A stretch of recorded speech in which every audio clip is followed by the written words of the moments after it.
Hello, this is the Never Ending Chain with Calder, Evan, Simen, and Jiho. American Airlines Flight 587 Heavy crashed in Queens and Bell Harbor in New York just about 2 months after 9/11. 260 souls were lost at 9 in the morning, and the flight originated from JFK International and was supposed to go to Las Americanas, Dominican Republic. This accident was decision-based. It was an intentional behavior that is performed as expected, yet is inadequate or inappropriate for their situation, Professor Lenz. 2 months and 1 day from the September 11th terrorist attacks, so New York City, the world, the country was on high alert of any sort of thing that might go bad in the aviation community. And the big failure that happened was the vertical stabilizer could not possibly withstand excessive side loads by a 130-ton aircraft at 200 knots. And the vertical stabilizer and rudder actually on the A300 are really sensitive, and at up to speed they become even more so sensitive, so much that if you depress one of the rudder pedals 5 centimeters, that's a full deflection, and that's really dangerous, obviously. Here's the track of the flight, very short. They took off on 3-1 left just after a Japan Airlines 747, and they were given off to departure, left turn, and they encountered wake turbulence from that airplane.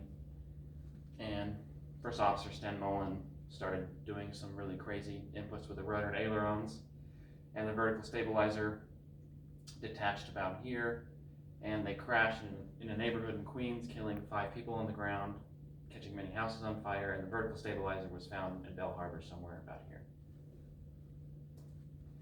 The flight crew was Captain Edward Stage. He was 42, and he had a little over 8,000 flight hours, and he had flown the A300 for 13 years. His first officer, Sten Mullen, was 34, had half that much flight hours, and he had only been flying the A300 for 3 years. So why was this accident decision-based? Well, American Airlines had improperly trained their crew members to use violent rudder inputs to get out of wake turbulence, and First Officer Mullen had flight controls from the takeoff roll until the time of impact, and him not being as experienced as Captain states, he probably relied on his training more than his experience. And wake turbulence was encountered twice in that short 3-minute flight, so there was high task saturation just right after takeoff. Everything's new, so there might have been some disorganization. And First Officer Mullen's aggressive rudder and yoke inputs are the direct cause of this accident, and for breaking the vertical stabilizer in that. So using the recognition prime decisions model, the RPD model, First Officer Mullen noticed the 747 had departed runway 31 left and that wake turbulence was likely to be encountered. He recognized that the aircraft was experiencing changes in attitude from the wake turbulence. He then asked Captain States about the separation between the 747 and themselves. For takeoff roll, Captain States attempted to clarify with First Officer Mullen in flight on the wake turbulence in flight to see why he was reacting in such a way. And First Officer Mullen identified he should use his aggressive inputs he was trained to do, and he acted with the dangerous inputs 5 times back and forth, full deflection with the rudder. All right, now that the skill-based error is here, we will talk about the perceptual-based error that led to an accident in aviation by talking about the case of November 3590 Tango. November 5390 Tango was an accident that occurred on December 19, 2011 on a flight that was supposed to go from Hampton, Georgia to Waco, Texas. It was a Piper Cherokee, and the Piper Cherokee recently was vamped up with an X-rad radar on board, which will come into play later.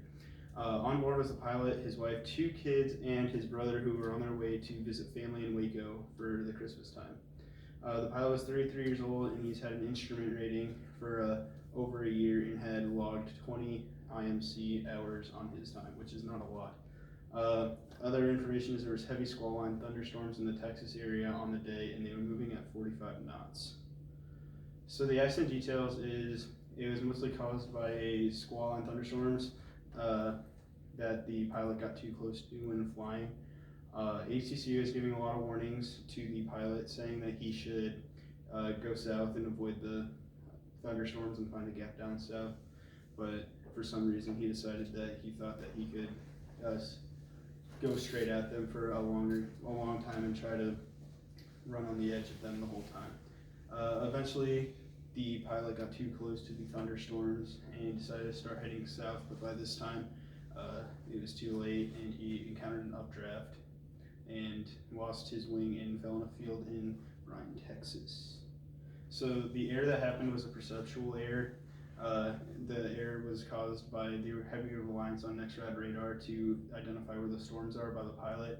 The problem with this is NEXRAD radar images are not current time, and a lot of times at this time they were 6 to 7 minutes behind the actual time, which with a 45 knot moving storm is about a 5-mile difference on where the storm actually is to where he sees that it is.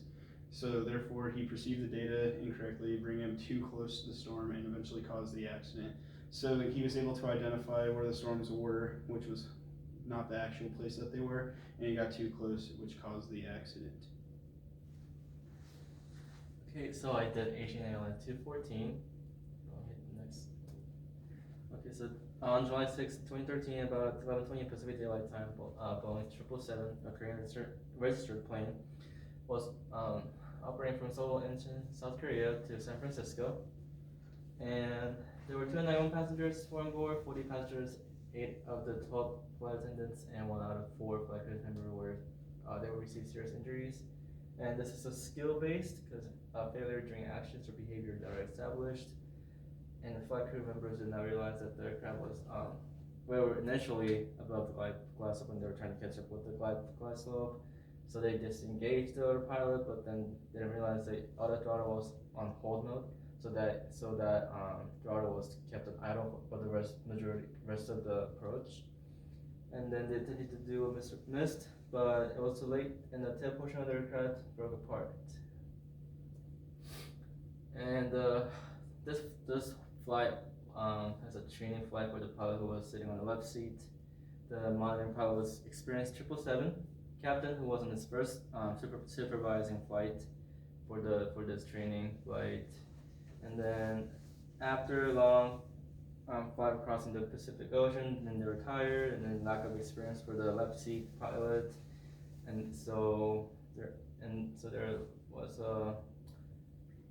then they didn't realize about that. Auto throttle was on hold mode as soon as they disengaged the autopilot, and then that kind of got into not being able to go missed when they realized it was too late. And then this was negative transfer because this pilot, our left seat pilot, was used on the other aircraft than 777. Yep. So the trainee noticed that the aircraft was above the glide path and had to bring down the plane to the proper glide path. Recognized that they will have disengaged the autopilot and then thrust to idle to catch up with the glide path, and then asked the instructors to go missed when they realized it was too low, and then identified they should use the full power to go around, but it was too late for them to act, and then they hit the pavement, and then the aircraft rotated clockwise and after hitting the ground. Alright, I'll be talking about Birgenair Flight 301, which is a Boeing 757. And I'm primarily covering the error chain. On February 4th of 1996, the plane's pitot tube covers were removed for an engine test. The plane had been grounded for 18 days at this point because it wasn't economically feasible for the aircraft to take off. The aircraft was going from the Dominican Republic to Frankfurt, Germany. 2 days after this initial check, the plane was taken off, and Captain Ahmed Erdin, who was one of Birgenair's most senior pilots actually, noticed an error with his airspeed indicator on takeoff. He chose to not abort the takeoff, but to go ahead with it anyway, trusting his first officer, Acute Gurgen's airspeed indicator. The autopilot was reading the airspeed off of the captain rather's airspeed indicator, which was showing 350 knots.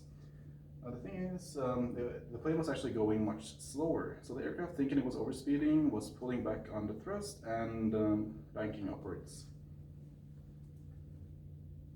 The first officer's airspeed indicator was correctly showing that they were going about 200 knots and they were still decreasing. The aircraft, however, thought it was overspeeding, and there was an overspeed alarm going on, a Mach airspeed, and a rudder ratio indicating such. The autopilot reached its limit and automatically disengaged. At this point, the captain took control and he attempted to fix the situation by reducing the power even further and banking up even more. Doing so immediately triggered the stick shaker, which is a stall warning in the aircraft. At this point, the captain tries correcting for the stall by applying full power to the motor, to the engines. The first officer and the relief pilot was also in the cockpit, attempts to warn him about what's going on, but neither directly interfere with what the captain is doing. What happens when the captain puts on max power at this bank attitude that they currently have is that the engines don't get the right airflow and they catch on fire, which you usually don't want happening. A little after, the plane inverts, crashes into the ocean, and kills everyone on board, 189 people. So the error chain here is that the pitot tube was left uncovered for 2 days. The main reason is that they could not find the pitot covers, and they just decided they're not essential. What happened in those 2 days is theorized to be that a wasp made a nest inside of the pitot tube. These wasps are native to the island, and that's what's cited as the official reason in the official report. The captain then chose to continue his takeoff even after his airspeed indicator was malfunctioning. And then the crew was trusting this faulty autopilot, and the captain corrected wrongly when the autopilot disengages. Neither the first officer nor the relief pilot directly interferes, probably because it was one of Birgenair's most senior pilots, and they trusted his decisions. I think the primary error in this is decisional, as the captain chose to continue with the takeoff even after the malfunction, and after that it is perceptual, as they trust what the aircraft is telling them, even though it is the opposite of what is actually going on.